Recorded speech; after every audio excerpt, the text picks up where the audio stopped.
ఈ ఆత్మను తల్లి ప్రభా తల్లి నీ సన్నిధిలో తల్లి ప్రభా ఎంతగానో తల్లి ప్రభా అక్క కానీ తల్లి సంఘం కానీ నా గురించి ఎంతగానో ప్రార్థన చేసినందుకు తండ్రి ప్రభా ఈ రోజు నీ సన్నిధిలో మాట్లాడుతున్నాను తండ్రి ప్రభా. తండ్రి నేను కోనేటి కాడ ఉన్న మనుషుడు తండ్రి ప్రభా ఇశ్రాయేల్ దేశంలో ప్రభా 28 సంవత్సరాలు తండ్రి ప్రభా తన ఎంత బాధపడింటాడు తండ్రి ప్రభా పక్షపాతం వచ్చి ప్రభా నాన్న మా సంఘాలు తండ్రి ప్రభా అక్క అందరూ ప్రార్థన చేసిన వెంటనే తండ్రి ప్రభా నేను 20 రోజులు కోమలో ఉన్న ప్రభా ఈ రోజు తండ్రి ప్రభా నా చెయ్యి కాలు వచ్చిందంటే అది నీ కృపనే తండ్రి ప్రభా. డాక్టర్లు ఆ తండ్రి ప్రభా బాగా చేసినది తండ్రి నీ ప్రార్థన తండ్రి ప్రభా నా సంఘాలు ప్రభా ప్రార్థన చేసినందుకు ప్రభా ఈ రోజు తండ్రి ప్రభా అక్క ప్రార్థన ప్రభా దీవించి ఆశీర్వదించిన దేవుడు ప్రభా అక్కని ముట్టి స్వస్థపరుచుతాను ప్రభా. అక్క తండ్రి ప్రభా ఇంతగానో తండ్రి ప్రభా బలహీన పడకుండా ప్రభా ఆరోగ్యం ఉండడానికి అక్కని ముట్టి స్వస్థపరుచుతాను ప్రభా. తండ్రి మేరీ అక్క ప్రభా నాన్న ఎంతగానో తండ్రి ప్రభా అక్కని తండ్రి ప్రభా నేను ఆశీర్వతలో ఉందంట నాన్న. అవునన్నా అక్కని ముట్టి స్వస్థపరుచుతాను ప్రభా. అక్క వచ్చి ప్రభా కరెంట్ పెట్టి అక్కడ తండ్రి ప్రభా నా నీ సన్నిధిలో ప్రభా సాక్షి చెప్పే బిడ్డగా ముట్టి స్వస్థపరుచు ప్రభా. నాన్న 28 సంవత్సరాలు పడి ఉన్న మనిషిని దగ్గరకు పోయి లేచి నీ పరుపులు ఎత్తుకొని పో అన్నప్పుడు ప్రభా సంతోషంగా తన పరుపులు ఎత్తుకొని ఇంటికి వెళ్ళాడు ప్రభా. ఆ రీతిగా తండ్రి ప్రభా మేరీ అక్క తండ్రి ప్రభా నీ సాక్షిగా నీ బిడ్డగా ప్రభా ఇంకా తండ్రి ప్రభా అక్కకి బలం శక్తిని దయచేసి తండ్రి ప్రభా అక్కలో ఉన్న ఏ బలహీనత ఏముందో ప్రభా మాకైతే తెలియదు, నీకు మాత్రం తెలుసు ప్రభా. ఒక సంఘ పెద్ద ప్రార్థన చేస్తే సంఘ పెద్ద సంఘ పెద్దలు ప్రార్థన చేస్తే ప్రభా నువ్వు చెప్పినట్టు తండ్రి ప్రభా తండ్రి గాయమైన నూనె రాసి ప్రార్థన చేయ గాయం బాగవుతుందని చెప్పిన దేవుడు ప్రభా. అవును తండ్రి ప్రభా నేను నీ కుమారుడైనా నన్ను తండ్రి ప్రభా ప్రార్థన చేస్తున్నా ప్రభా నన్ను నా ప్రార్థన అంగీకరించి తండ్రి ప్రభా. అక్క తండ్రి ప్రభా కరణపేట అక్కడికి వచ్చి ప్రభా మన సాక్షి చెప్పుకోవడం మాకంత ఐశ్వర్య ప్రభా. తండ్రి అక్క కుటుంబాన్ని కూడా దీవించి ఆశీర్వదించు ప్రభా. తండ్రి సులేమక్కను కూడా దీవించి ఆశీర్వదించుతాను ప్రభా. నేను అవును తండ్రి ప్రభా పెద్ద నాయన పెద్దమ్మను కూడా ప్రభా ఎంతగానో ప్రేమించి నేను నీ సన్నిధికి చేర్చుకున్నావు తండ్రి ప్రభా. తండ్రి అవునా ప్రభా తండ్రి ప్రభా వాళ్ళు పరదేశంలో ఉన్నారు తండ్రి ప్రభా నమ్ముతున్నాం తండ్రి ప్రభా. మేము తండ్రి ఆ రీతిగా మాకు కూడా మంచి మనసు దయచేసి నన్ను మమ్మల్ని కూడా తండ్రి ప్రభా నీ సన్నిధిలో ఉండే బాగా దయచే ప్రభా. తండ్రి వచ్చిన వాళ్ళందరూ దీవించి ఆశీర్వదించు ప్రభా. ఏ కుటుంబాలలో ఏ సమస్యలు ఉన్నావో ప్రభా, ఏ కుటుంబంలో శాంతి లేక సమాధానం లేక ఉందో ప్రభా, ఎందుకంటే నీ సన్నిధిలో ప్రభా ప్రార్థన చేస్తే ప్రభా ఎంత లేచిన గాయమని ఎంత లేచిన రోగమైన శాంతి లేకుండా ఉన్న ఏ సాతానువాడు ఏ అపవాదివాడు తండ్రి ప్రభా తన కుటుంబాలలో తనకు దాడి చేస్తున్నాడు ఏసునామములో బంధించు ప్రభా. అవునన్నా అక్కడ ఉంటే స్వస్థపరచమని వచ్చిన వారందరినీ దీవించి తండ్రి ఈ రోజు నీతో మాట్లాడుతున్నాను ఈ దినముల ప్రభా నన్ను నాకు ఎంతగానో నోరునిచ్చావు తండ్రి ప్రభా. నన్ను నోరునిచ్చావు, గాలినిచ్చావు, చేతినిచ్చిన దేవుడు ప్రభా. పక్షపాతం అంతే తండ్రి ప్రభా ఎంతగానో బాధపడినారు తండ్రి ప్రభా. అవును తండ్రి ప్రభా ఈ రోజు నన్ను లేవనెత్తనకు నన్ను చెల్లించుకున్నాను తండ్రి ప్రభా. నీ బంగారు పాదములకు తండ్రి ప్రభా నన్ను చెల్లించుకుంటూ వచ్చిన వారందరినీ దీవించి ఆశీర్వదించి అక్కడ కూడా తండ్రి ప్రభా ముట్టి స్వస్థపరచమని మా ప్రభు రక్షకుడు యేసయ్య పరిశుద్ధ నామమున అడిగి వేడుకుంటున్నాం మా తండ్రి. యేసు తిబేరియా సముద్ర తీరాన శిష్యులకు మరలా తను ప్రత్యక్షపరుచుకున్నాను. ఆయన తను ప్రత్యక్షపరుచుకున్న విధమేదనగా సీమోను పేతురును దిదుమా అనబడిన తోమయి గలిలయలోని కానా ఊరువాడవు నతనయేలును జబ్దయి కుమారులను ఆయన శిష్యులలో మరి ఇద్దరును కూడింది.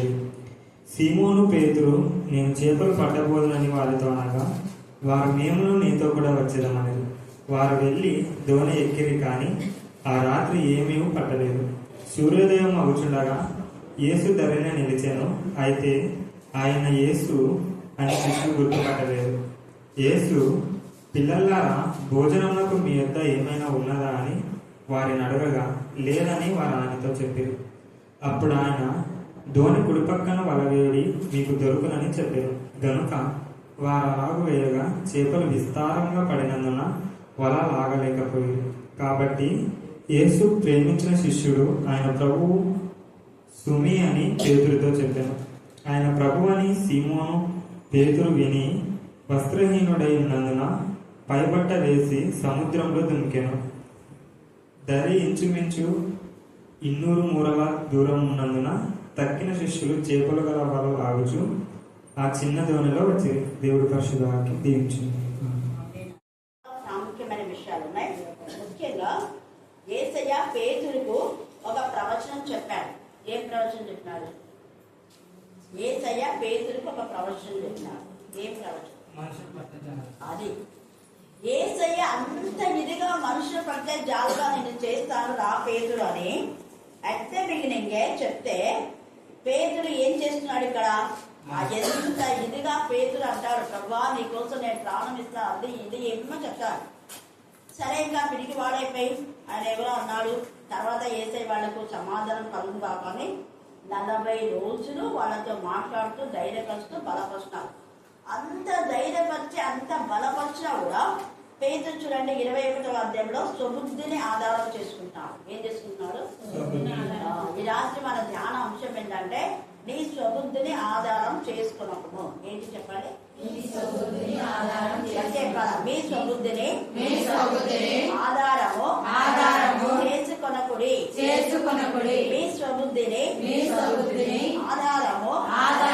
చేసుకొనకుడి. పక్కన ఒకరొకరు చెప్పండి. మీ స్వబుద్ధిని ఆధారము చేసుకొనకుడి. మీ స్వబుద్ధిని ఆధారం చేసుకున్నది. నా వైపు చెప్పండి. నీ స్వబుద్ధిని ఆధారం చేసుకోవచ్చు. నేను కూడా అంటా, దేవా నా స్వబుద్ధిని తొలగించాను. ప్రతిసారి ప్రార్థన చేసేటప్పుడు దేవా మా సొంత ఆలోచన కాకుండా నీ చిత్తం నెరవేర్చు, నీ చిత్తం అనే పొద్దున లేస్తేనే ఫస్ట్ మనం చేయవలసిన ప్రార్థన. దేవా మా చూపులు, మా చేతులు, మా నడక, మా మాటలు అన్ని మీ చిత్తానుసారంగా ఉండాలి ప్రభా. అప్పుడు ఆయన చిత్తం ఏంటంటే ఎల్లప్పుడూ ఆయన వాక్యం చదవాలని, ఆయన గురించి ధ్యానించాలని దేవుడు మనకు ఆలోచిస్తారు. అప్పుడు లేవంగానే మనం ఆయన ముఖదర్శనం చేసుకుంటాం. వాక్యం ద్వారా ఆయనతో మనం మాట్లాడతాం. ప్రార్థన మనం చేస్తున్నాము అంటే మనం మాట్లాడుతున్నాం, ఆయన మాటలు మనము వింటున్నాము. ప్రార్థన ఇద్దరి దగ్గర, అంటే మనము ఉచ్ఛ్వాస నిశ్వాసాలు ఎలాగా గాలి పీల్చుకొని గాలి వదులుతాం. పీల్చుకున్నామంటే ఖచ్చితంగా వదులుతాం, వదిలామంటే ఖచ్చితంగా పీల్చుకోవాల్సిందే. అలాగనే ప్రార్థన అంటే మనం చేసే ప్రతి ప్రార్థన దేవుడు వింటాడు, మనకు కూడా జవాబిస్తాడు. ఆ జవాబే ఈ వాక్యం. వాక్యం చదువుతున్నాము అంటే మనం గాలి పీల్చుకుంటున్నాం, ప్రార్థన చేస్తున్నామంటే మనం గాలి వదులుతున్నాం. ఇది ఎప్పుడు మర్చిపోకూడదు. ఈ రెండు ఉంటేనే మన జీవితంలో, మన లైఫ్ లో నిత్యము జీవించగలుగుతాం. లేదా మన యొక్క జీవన చక్రం, జీవిత విధానం మనం ప్రతిరోజు జీవనం చేయాలంటే, మనకు జీవాత్మ కావాలంటే ఆ జీవాత్మ ఉచ్ఛ్వాస నిశ్వాసను కలిగి ఉండాలి. అదే వాక్యము, ప్రార్థన. అయితే ఆ వాక్యమును మనం ధ్యానం చేసుకోకుండా ఉంటే, ఆక్సిజన్ పీల్చుకోకపోతే మనం ఏమవుతాం? చచ్చిపోతాం. ఇక్కడ దేవుడు చెప్పిన మాటలన్నింటినీ మర్చిపోయినాడు పేతురు. మర్చిపోయి ఏమంటున్నాడు చూడండి, 2వ వచనం. సీమోను పేతురును దిదుమ అనబడిన తోమాయును గలిలయలోని కానా అను ఊరివాడకు నతనయేలును జెబెదయి కుమారులను ఆయన శిష్యులలో మరి ఇద్దరును వీళ్ళంతా కలిసి ఉన్నారు. ఇక్కడ ఉన్న పేర్లు కూడా వాళ్ళ వ్యక్తులందరూ ఉన్నారు, ఒక గ్రూప్ గా ఉన్నారు. అయితే వీళ్ళలో ఎవరు లేరు? యోహాన్ లేడు. ఉన్నాడా? యోహాన్. యాకోబు ఉన్నాడా? లేదు. అంటే పేతురుకు ఎక్కువగా వీళ్ళతో కాదు సహవాసంతో ఉండాలి. ఎవరితో ఉండాలా? యాకోబుతో, యోహాన్తో. ఒకవేళ వీళ్ళు ముగ్గురులో ఒకరు తప్పు చేస్తే ఇంకోరు సరి చేసేవాడేమో. ఎందుకంటే ఎక్కువ దేవుడితో అనుబంధం కలిగిన వాడు వీళ్ళు ముగ్గురే. కాబట్టి వాళ్ళతో కాకుండా వీళ్ళతో ఉన్నారు. కాబట్టి ఇక్కడ ఏమంటున్నాడు సీమోను పేతురు? పెద్దోడే దారి తప్పిపోతే మిగతా వాళ్ళందరూ ఏమవుతారు? ఖచ్చితంగా తగ్గుతారు. అందుకని సంఘంలో లేదా కుటుంబంలో తల్లిదండ్రులు అయిన వారు, సంఘంలో పెద్దలైన వారు, సమాజంలో పెద్దలైన వారు, దేశంలో పెద్దలైన వారు ఫస్ట్ వాళ్ళు రైట్ వేలో వెళ్తే అందరు రైట్ వేలో వెళ్తారు. వాళ్ళు రాంగ్ వేలో వెళ్తే అందరు రాంగ్ వేలోనే వెళ్తారు. వాళ్ళకి రైట్ థాట్స్ వస్తే వాళ్ళ రైట్ థాట్స్ అనేకులలో ఇంప్లిమెంట్ చేయాలి. వాళ్ళ రాంగ్ థాట్స్ ని ఇంప్లిమెంట్ చేసి వాళ్ళ లైఫ్ పార్ట్ చేసి ఇతరుల లైఫ్ కూడా పార్ట్ చేయకూడదు. ఇక్కడ పేతురు ఆలోచన అలాగనే ఉన్నాయి. నేను చేపలు పట్టబోతున్నాని వాళ్ళతో అనగా, వాళ్ళతో అన్నాడు నేను చేపలు పట్టడానికి పోతున్నాను. అప్పుడు వాళ్ళైనా పేతురు, నీకు దేవుడు వాగ్దానం ఇచ్చినాడు కదా, ఖచ్చితంగా గద్దించాలని హెచ్చరించాలి. ముందు దేవుడు చెప్పిన మాటలను జ్ఞాపకం చేసుకోవాలి. దేవుడు నేను చేపలు పట్టే జాలుగా చేస్తానన్నావు కదా, మరి ఏంటి నువ్వు చేపలు పట్టాలనుకుంటున్నావు? నువ్వు మనుషులు పట్టే జాలు చేస్తానంటే నువ్వు చేపల దగ్గరికి పోతున్నావు. ఎప్పుడు చేపల గురించేనా నీకు ఆలోచన అని అనాల్సింది. కానీ అలా వాళ్ళు కూడా ఏమంటున్నారు? నేను చేపలు పట్టకపోతున్నానుగా మేమును నీతో కూడా వచ్చేదామండి అన్నదం చేసుకో. ఒక్కరు దారి తల్లి ఒక గొర్రె తప్పిపోతే ఆ గొర్రెతో పాటు మిగతా గొర్రెలను ఏమైతే అంతే. కానీ మనం అలాగ గొర్రె దాసులాగా ఉండకూడదు. వ్యక్తిగతమైన ఆలోచనలో మనం ఉండాలి. ఎవరో వెళ్తున్నారు కదా అని మనం వెళ్ళడం కాదు. మనం వెళ్ళేటటువంటి మార్గము సరి అయిందా కాదని వ్యక్తిగతంగా ఎవరికి వారు ఆత్మపరిశీలన చేస్తారు. వ్యక్తిగత పరిశీలన చాలా ప్రాముఖ్యం. వ్యక్తిగతమైన విధానంలో నిర్ణయాలు చాలా ప్రాముఖ్యం. వ్యక్తిగతంగా మనం దేవునితో మాట్లాడడం చాలా ప్రాముఖ్యం. కలిసి ప్రార్థన చేయాలి, వ్యక్తిగత ప్రార్థన ఉండాలి. కలిసి ధ్యానం చేయాలి, వ్యక్తిగత ధ్యానం ఉండాలి. కలిసి ప్రభు కోసం మనం పనిచేయాలి, వ్యక్తిగతంగా మనకు మనం ప్రభుకు పనిచేసే వారంగా ఉండాలి. ఇక్కడ ఈయన వ్యక్తిగతంగా తీసుకున్న ఈ నిర్ణయము అందరిపైన ప్రభావితం చూస్తుంది. నీ ఒక్క చెడ్డ ఆలోచన వేరే వాళ్ళని చెడగొడుతుందేమో, నీకు వచ్చే మంచి ఆలోచన అనేకులను దేవుని దగ్గరికి నడిపిస్తుందేమో. ఏ మార్గంలో మనం ఉన్నామో చూసుకోవాలి. అందుకే సామెతలు అంటాడు, ఒకటి ఏదైతే సరిగ్గా కనపడే మార్గం కలదు కానిస్తుందో అది ఏం చేస్తుంది, మరణకు త్రోవతీస్తుంది. ఇక్కడ అబ్రహామును కూడా 12వ అధ్యాయం 1 నుంచి 3 దాకా చదివితే, నువ్వు లేచి నీ బంధువులను, నీ వారిని, నీ దేశంలో అన్ని ఇచ్చిపెట్టి రా నన్ను వెంబడించన్నాడు. నీ వారిని అన్నాడు. నీ వారిని అంటే నువ్వు చాలా మాత్రమే రావాలి అన్నాడు. లోతుని తీసుకురమ్మని చెప్పాలా. సో బుద్ధి ఆధారం చేసుకొని లోతుని తీసుకొచ్చినాడు. అందుకనే ఏమైపోయింది, మిస్అండర్స్టాండింగ్, గొడవలు వచ్చినాయి, మనసంతా చెదిరిపోయింది. షారాకు నేను పిల్లల్ని ఇస్తానని దేవుడు చెప్పాడు, కానీ షారా చెప్పిన మాట సుబుద్ధిని ఆధారం చేసుకుని నేను చెప్పినట్టు చేద్దాను. దేవుడు చెప్పినాడు కదా, ఆవుదా వద్దు, అలా చేయొద్దు, కాదని నీ సర్వెంట్ కదా, నీ పనామెను నన్ను పెళ్లి చేసుకోమని చెప్తావా అని అనాలా. ఆమె నీకు శాంతి ఎలా అవుతుంది అనాలి.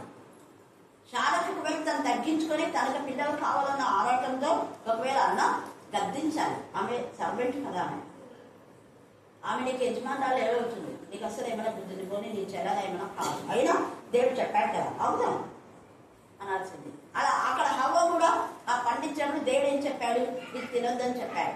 సో బుద్ధిని ఆధారం చేసుకుంది. అందుకనే ఇద్దరు, ఆమె పాడైపోయింది, భర్త కూడా. ఇక్కడ అబ్రహాంకు బాధ వచ్చింది.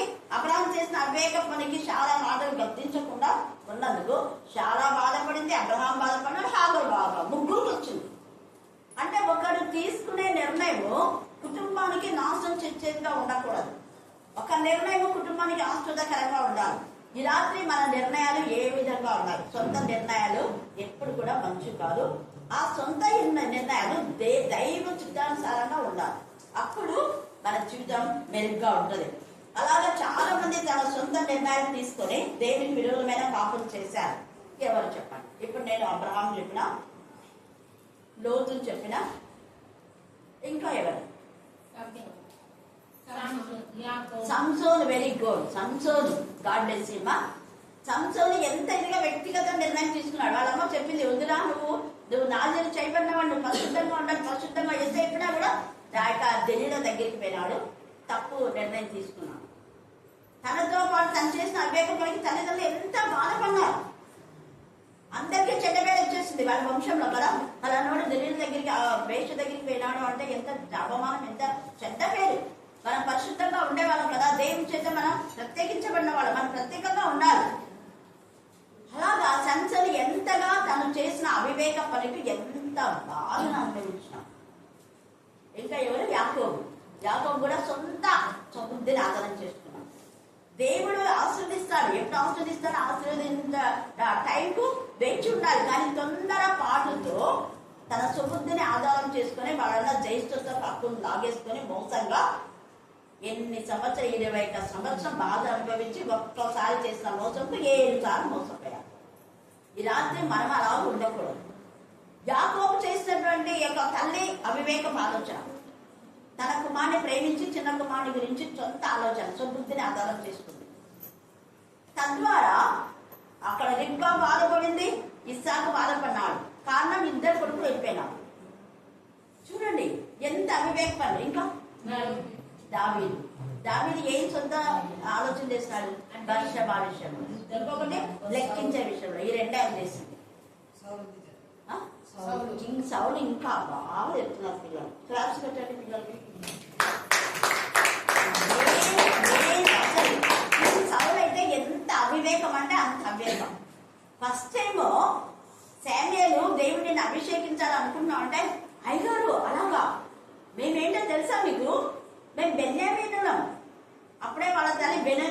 కొనుక్కొని పెట్టేసింది.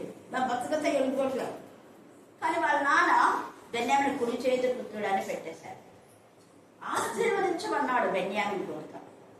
ఆశీర్వదించబడిన వాళ్ళను తను తానుగా ఎంతగా తగ్గించుకున్నాడు. మేము అలాగా ఇలాగా ఏమేమో చెప్పుకున్నాడు. ఎప్పుడు అభిషేకం పొందే వరకు తన అభిషేకం చేయడానికి దేవుడు ఎంతమంది ప్రవక్తలు ఉన్నారు. కానీ శామ్యూయల్నే దేవుడు ప్రత్యేకంగా వాడుకున్నాడు. కొందరు విషయాల్లో దేవుడు ప్రత్యేకంగా ప్రతిష్ఠిస్తుంటాడు. ఎంతమంది ప్రవక్తలున్నా అందరి దగ్గరికి వెళ్ళలేదు. తల్లి మరియా, తర్వాత యోసేపు, సిమియోను అనే ప్రవక్త దగ్గరికి వెళ్ళారు. చూసారా ఎంతమంది ఉన్నారు. ఎంతమంది ప్రవక్తలున్నా అందరి చేత దేవుడు హెచ్చరిక ఇవ్వలేదు. నాతాను ప్రవక్తను పంపించి దావీదుకు హెచ్చరిక ఇచ్చాడు. నాతాను గాను సొలొమోను కూడా అభిప్రాయం. ఈ యొక్క మనం చూస్తే ఈ యొక్క కింగ్ రాజు అయినటువంటి సౌలు 12వ అధ్యాయం 21 నుంచి 24 దాకా చదవండి. మొదటి సమూయేలు 12వ అధ్యాయము 21 నుంచి 24. ఆయనను విసర్జింప సమూయేలు హెచ్చరిక చేస్తున్నాడు.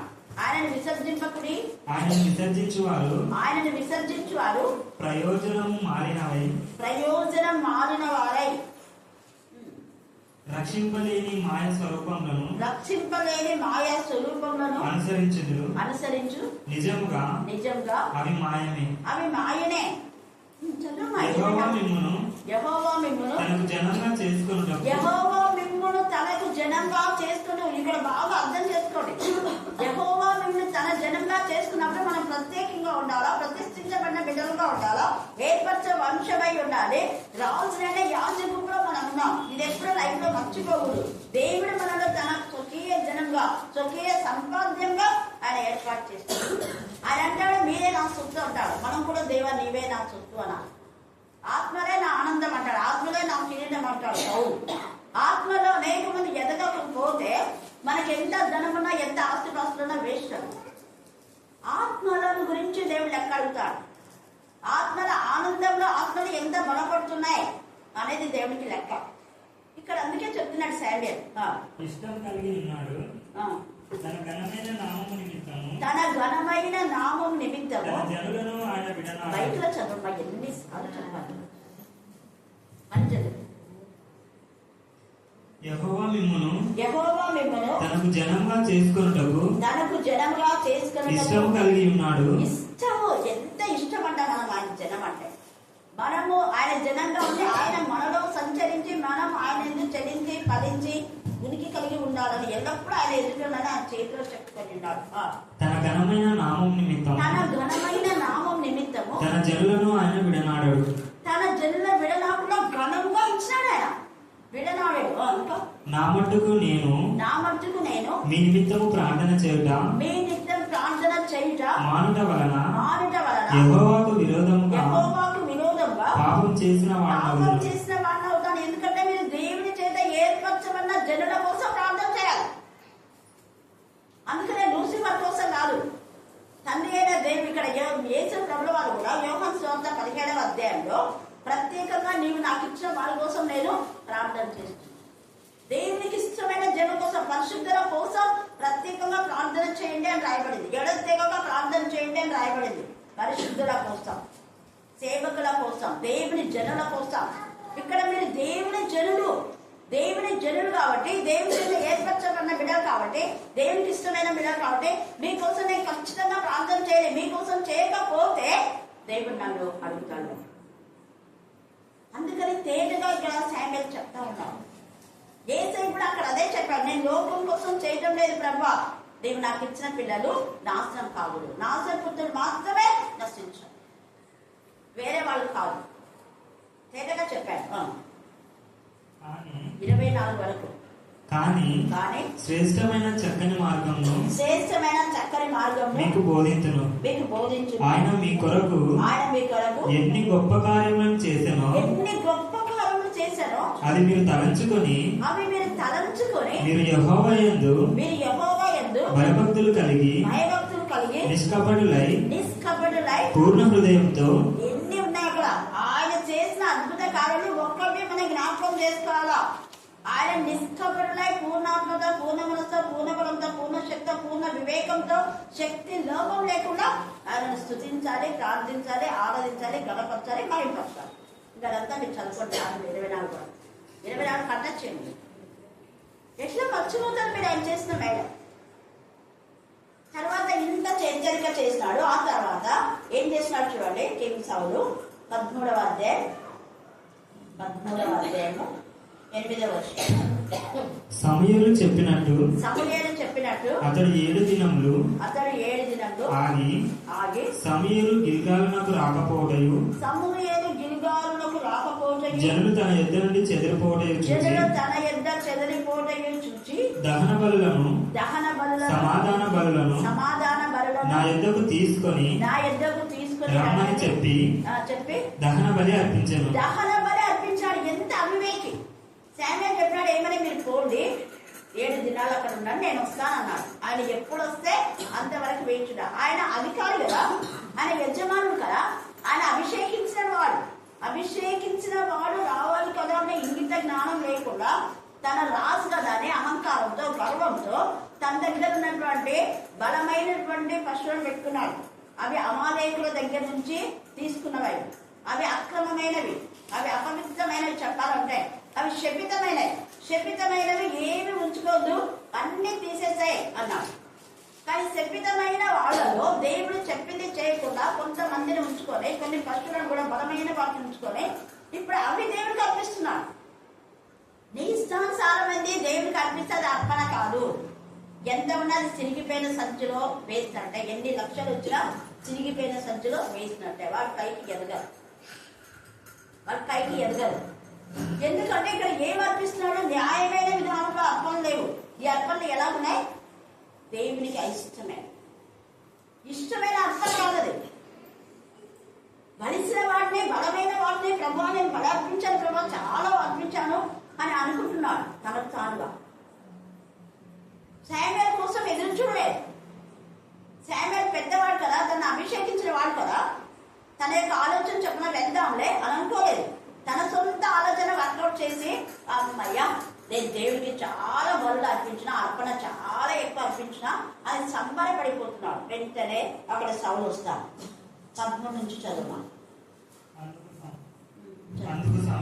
అందుకు సమూయేలు ఇట్లానే నీ దేవుడైన యెహోవా నీకు ఇచ్చిన ఆజ్ఞను గైకొనక నీవు అవివేకపు పని చేసిన పని వివేకం కాదు. నువ్వు అనుకున్నా, అబ్బా నేను పదే అర్పణ ఇచ్చినాను ప్రభా అని అనుకుంటున్నావు.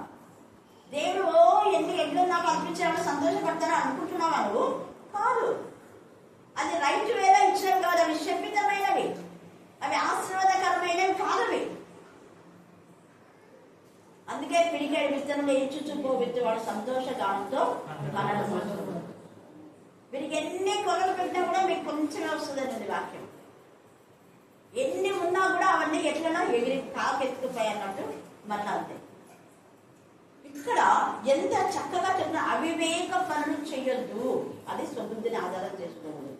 నీ రాజ్యమును ఇశ్రాయేలు మీద సదాకాలం స్థిరపరచుటకు యెహోవా తలచియుండెను. అయితే నీ రాజ్యం నిలవదు. అసలు నువ్వు ఎన్నేళ్ళంటే 2 ఏళ్ళే. అక్కడ చదువుకోండి. తర్వాత సౌలు ఎన్నేళ్ళు అంటే 2 సంవత్సరాలే. సౌలు బతుకంత ఎంత? మనం చెప్పాలి, అందరు గట్టి చెప్పాలి. గట్టి ఏం నోట్లేదా? గట్టి చెప్పండి. ఎన్నేళ్ళు సౌలు వెళ్ళింది? గట్టిగా చెప్పండి. నాకు ఇంపడ నాకు చెవుడు ఉంది. ఆ చెవుల్లో శబ్ద తరంగా లోపలికి పోవడం లేదు. 2 సంవత్సరాలు. ఎందుకు పదే చేస్తున్నారంటే సైతాను ఏలేది 2 సంవత్సరాలే. సైతాన్ యొక్క కార్యాలు, ఈ అహంకారులు 2 సంవత్సరాలకు అంతే వాళ్ళ బతుకు. 2 సంవత్సరాలకు వాళ్ళని ఇక్కడి నుంచి చెదరగొట్టాడు దేవుడు. తీసేసి దావీదుకి ఇస్తున్నాడు. దావీదు 40 సంవత్సరం. మనష్షే పశ్చాత్తాపడినాడు, తక్కువ ఒప్పుకున్నాడు 55 సంవత్సరాలు. ఎవరెవరైతే నాకు అత్తలే యెజబెలు వీళ్ళందరూ కూడా కొన్ని సంవత్సరాలే, కొంతకాలమే అపవాదికి సమయం ఇచ్చేది. సముద్రం ఎప్పుడు ఆధారం చేసుకోకూడదు. ఆజ్ఞను అతిక్రమమే పాపం. ఒక ఆజ్ఞ, ఒక క్రమాన్ని బ్రేక్ చేస్తే అది పాపం. అక్రమమైన విధానంలో నువ్వు ఎంత సంపాదించినా కూడా అది వేస్ట్ చేయి. ఏ ప్రయోజనము ఉండదు. ఇక్కడ పేతురు ఎంతగానో రాత్రంతా కష్టపడ్డాడు కదా, కానీ ఏమైనా వచ్చిందా నీకు?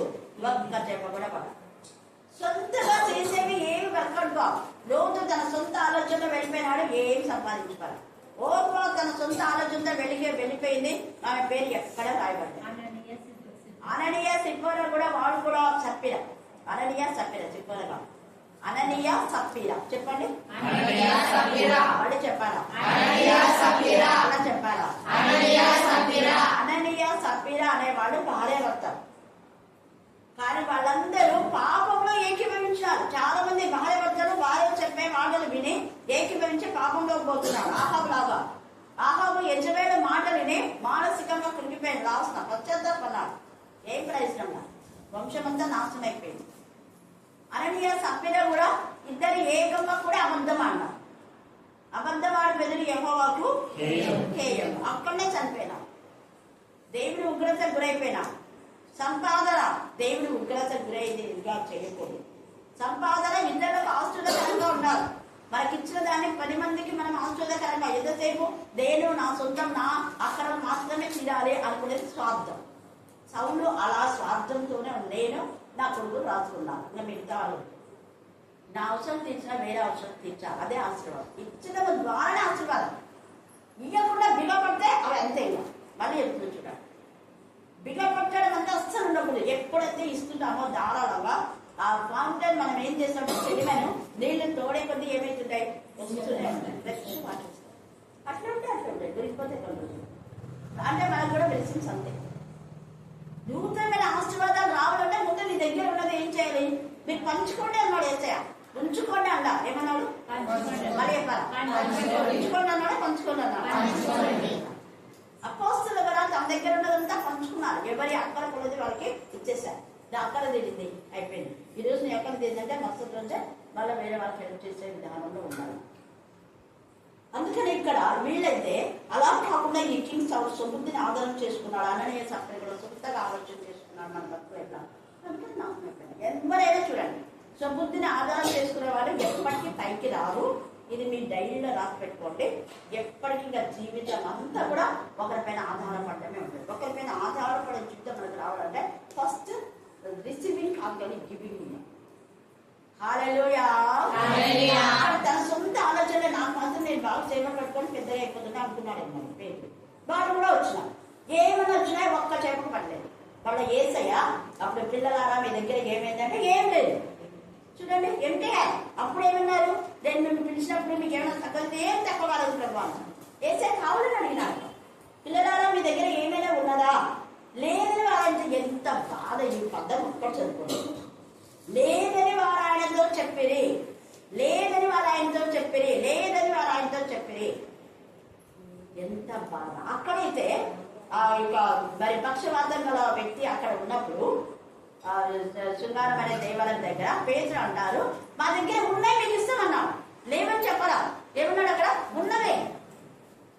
మీరు డబ్బుల కోసం ఆశపడుతున్నారు కానీ మా దగ్గర యేసు నామం అనేది ఉంది, అది మేము ఇస్తాం. ఈ డబ్బుల కంటే 25 మనం అడుక్కోకుండా వాడు, అందుకనే అడుక్కోకుండా వాడు వెంటనే ఏం చేసినాడు? దేవుడి మందిరంలోకి వెళ్ళాడు. మనం ఎంతసార్లు చూస్తున్నాం దేవుడి సన్నిధి. బాగైనాక అయిపోయాం, ఇంకా రాముగా బాగైనాక నీకు బెబ్బే నీ ఎబ్బకు బెబ్బే అడకతిని చుప్పబడి చేశారు. అట్లా క్షేమం కాదు వాళ్ళకు. మళ్ళా కుష్ఠరోగకు మళ్ళా కుష్ఠమే వచ్చింది. అలాగే నేను కృతజ్ఞత విశ్వాస గాథలో మళ్ళీ అదే స్థితి వస్తుంది. అదే సమస్య, ఏ సమస్యలు అయితే వాళ్ళు బాధపడరు అదే సమస్యనే మళ్ళీ రిపీట్ అవుతుంది. రిపీట్ కాకుండా ఉండాలంటే దేవుని ఆరాధించాలి, స్తుతించాలి, కృతజ్ఞత కలిగి. మాకున్నదే ఇక్కడ లేదన్నాడు, కానీ అక్కడ కూడా వాళ్ళు చేపలు పడకపోయినా మా దగ్గర డబ్బు లేవు కానీ వేసేనాము. పిల్లలారా మీ దగ్గర ఏమైనా ఉన్నదా అని వారిని అడిగినప్పుడు లేదని వారు చెప్పిన వారు ఆయనతో. అంతకుముందు మీకు ఏమైనా తప్పంటే ఏం తప్పలేదు ప్రభా అన్న, ఏం తప్పలేదు అన్న, అన్ని సమృద్ధిగా ఉన్నాయన్న. ఇక్కడ వెంటనే ఏమంటాడు? ఏం లేవు. చిన్న చేప ముక్క కూడా లేదు. చూడండి పిల్లలారా, భోజనంలో మీ దగ్గర ఏమైనా ఉన్నదా? ఇప్పుడు అలా ఉందని చెప్పదా? చికెన్ బిర్యానీ, చికెన్ 65, మటన్ 65 అంట, ఏమన్నా ఉందా అన్నా. ఇంకొక చోట కొన్ని ఎండిన చేప ముక్కలు ఉండే ఆయన ఇచ్చారు, ఆయన తిన్నాడు. ఇంకా తర్వాత చాలా ఉంది. మనం ఎన్నోసారి ధ్యానం చేసుకున్నాం. కాబట్టి పేతురులాగా సమృద్ధిని ఆధారం చేసుకొని పేతురు ఒకవేళ మీరందరూ వస్తామంటే అవి మీరు వద్దురా అని చెప్పాల్సింది, లేదా వీళ్ళన్నా పేతురు వద్దని చెప్పాల్సింది. ఒక్కరికి ఒకరికి హెచ్చరించుకొని గద్దించి బుద్ధి చెప్పి ప్రభు బిడ్డలుగా ఉన్నాం. మనం చేస్తున్న మేళ దేని మనం దేవుడు వివేకం బాగా దీవించి ఆశీర్వదించుగాక. ఆమె ఆమె రెండు శిలవల మధ్యలో రాడుతున్నదేమో మా కోసం రెండు మేకుల మధ్యలో రాడుతున్న అయినా మా కోసం 5 గాయాలనుంది, ఒకటి తక్కువ 40 కొరడా దెబ్బలతో నైనా సొమ్మసిల్లి సోలిపోయిన గొప్ప దేవా, నీ పాదములకు వందనాలు స్తుతులు స్తోత్రములు చెల్లిస్తున్నామయ్యా. ఈ రాత్రికాల సమయంలోనైనా నీ బిడ్డలు నా ప్రభా ఇంతవరకు పాటల ద్వారా వాక్యం ద్వారానైనా మీరు పొందిన గొప్ప తండ్రి, నీ పాదములకు వందనాలు స్తుతులు స్తోత్రములు చెల్లిస్తున్నామయ్యా. చిన్ని బిడ్డలనైనా నీ ఆత్మీయ మాటలు చెప్పిన ప్రతి ఒక్క నోట్లో మీరు మనకు పొందండి అయ్యా. నైనా అక్క ద్వారానైనా నీ మాటలు ఇంకా నైనా ఎవరు చెవినబడుతున్నావో నైనా అటు బిడ్డలనైనా నీ ఆత్మతో నీ శక్తితో నింపండి మనం పొందండి అయ్యా. నైనా ఈ కరుణా మినిస్ట్రీ నీ గొప్ప కార్యం జరిగించి మనం పొందండి అయ్యా. ప్రతి బిడ్డ సమస్యను తొలగించండి, నీ కృపలో జ్ఞాపకం చేసుకున్నాడు అయ్యా. దేవా ఇంకా ఎన్ని ప్రాంతాలకునైనా అక్క వేళల్లో నీ కృప ద్వారా నింపండి. అక్క అడుగులలోనైనా మీరుంటున్న గొప్ప దేవ, ప్రతి బిడ్డ అడుగులో మీరుండి సహాయం చేయమని అడుగుతున్నామయ్యా. ఈ రాత్రికాల సమయంలోనైనా ఇక్కడ వచ్చిన ప్రతి బిడ్డనైనా నీ ఆత్మతో నీ శక్తితో నీ పరిశుద్ధాత్మతో నింపమని అడుగుతున్నామయ్యా. నీ పాదములకు వందనాలు స్తుతులు స్తోత్రములు చెల్లించుకుంటున్నామయ్యా. ఈ రాత్రి నీ మెండైన దీవెనలతోనైనా ప్రతి బిడ్డని నింపి మహిమ పొందమని నీ రెక్కల చాటునైనా ప్రతి ఒక్క బిడ్డని ఆత్మతో నీ శక్తితో నీ పరిశుద్ధాత్మతో నింపమని ప్రతి గర్భిణీ స్త్రీనైనా నీవే డెలివరీ అయ్యేంత వరకు నైనా నీ కాపుదల నీ భద్రత దయచేయండి. చంటి బిడ్డ తల్లులు నీ కృపలో జ్ఞాపకం చేసుకోండి, యవనస్తురాలను నీ కృపలో జ్ఞాపకం చేసుకోండి అయ్యా. నీ పాదములకు వందనాలు స్తుతులు స్తోత్రములు స్తోత్రములు స్తోత్రములు స్తోత్రములు చెల్లించుకుంటున్నామయ్యా. నీకు అనేకమైన వందనములు స్తుతులు స్తోత్రములు చెల్లించుకుంటున్నామయ్యా. నీ శిలువ మరణ పునరుద్ధాన దినాలు వచ్చుచున్నగానైనా నీ కృపలోనైనా ప్రతి బిడ్డ జ్ఞాపకం చేసుకున్నానైనా ప్రతి బిడ్డని ఆత్మతో నింపి మహిమ పొందమని ఈ రాత్రి నీ వెండైన దీవెనతో నింపి మహిమ